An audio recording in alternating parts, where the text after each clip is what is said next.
Noi siamo in un sistema calcistico che ha dei problemi enormi, che sono nati, a mio avviso, dalla cattiva impostazione gestionale soprattutto del mondo professionistico. Non è possibile pensare in un sistema professionistico dove i costi, se mi passate il termine del personale, arrivano all'85% della gestione societaria, dove non c'è più il pudore di dichiarare che i soggetti introitano anche 10 milioni di euro l'anno per prestazioni che neanche le migliori menti del mondo che fanno per l'umanità, i migliori professori, i migliori psichiatri, i migliori inventori possono ottenere per un gioco. Si debba avere questi introiti e giustificarli e trovarli scritti in bilancio come fossero cose naturali. Non è possibile pensare che in bilanci da 300 milioni di euro si possono individuare nicchie da 150 a 200 milioni di costi del personale. Questo è il dramma del paese professionistico, che poi si aggrappa a trovare risorse, a trovare continue richieste di immagini attraverso la televisione, occupando spazi, ma non vi rendete conto che si gioca a mezzogiorno, si gioca alle 16, si gioca alle 22, si gioca il sabato, si gioca la domenica, si gioca il lunedì, si gioca gli anticipi, i posticipi, è tutto un incorrere a procurare risorse. Ma facciamoci una domanda: ma le procuriamo per chi? Per pochi eletti?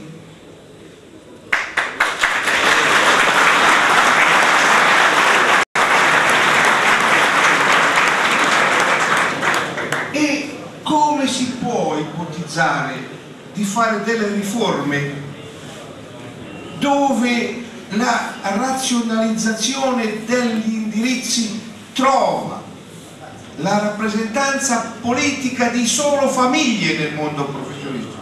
Se partite da Torino, arrivate a Milano, a Torino c'è una famiglia, a Milano ce ne sono due, a Firenze ce n'è una, a Napoli ce n'è una, e chi parla ormai di attività sportiva organizzata dal punto di vista dello spettacolo? I fruitori di questo spettacolo cosa fanno? Subiscono gli indirizzi e le strategie. Si può pensare a delle public company come sono in Spagna, dove ci sono società che hanno 100.000 soci e un azionista di riferimento. Ma fino a quando durerà il sistema nel quale famiglie intervengono pesantemente nei bilanci di queste società? Non è possibile che ogni anno ci siano integrazioni di centinaia di milioni per gestire una società calcistica.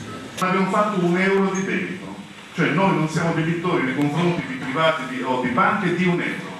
Abbiamo avuto un prestito federale di 700.000 euro, che forse non aveva neanche bisogno di quei soldi, però ci è tornato comodo per non fare le scelte con l'acqua alla gola, che restituiremo lentamente a un interesse eurico molto basso che quasi neanche ce ne accorgeremo.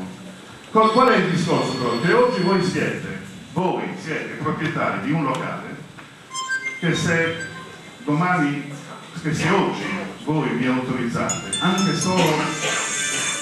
anche solo con un applauso, se credete, andiamo in banca e diciamo: noi abbiamo questo locale che vale 3,5 milioni di euro, abbiamo bisogno che ci prestiate 1 milione di euro, e nel centro della Sardegna, nel posto migliore che ci verrà proposto dalle varie amministrazioni, noi costruiremo un centro federale con almeno 2 campi di erba artificiale, una sede per le riunioni e un locale per poter fare i raduni e per poter ospitare, anche per mangiare, le squadre di Sedeno. E lì potrebbe succedere finalmente che la Sardegna avrà una propria cover channel, chiamiamola così, avrà la possibilità di ospitare le finali di Coppa, le finali dei campionati, i raduni degli arbitri, i raduni delle nostre rappresentative, gli spareggi, tutte le finali giovanili, e quando accidenti è libero lo facciamo usare in società, magari a un costo d'affitto molto favorevole, purtroppo che rinvia il legale, come spesso accade quando, come in questo periodo, piove moltissimo. Io ho bisogno di sentire da parte vostra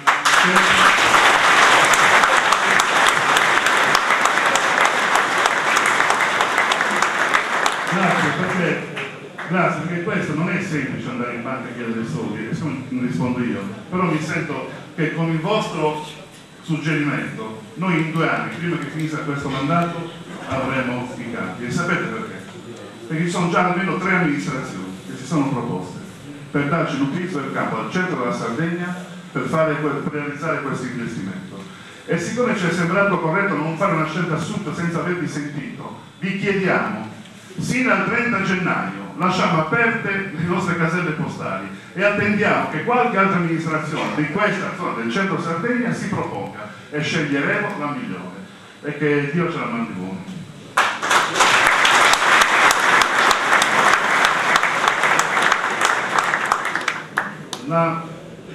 La sede federale è un obiettivo che era di professor Pilas e del suo direttivo, è diventato nostro come utilizzatori terminali, ma è lui e voi società e il suo direttivo che ha fatto queste scelte negli anni, mentre invece, ecco, questo investimento sull'impianto sportivo di calcio vorrei che fosse ascritto al nuovo direttivo che ci ha creduto e che ci vuole fare una scommessa sopra.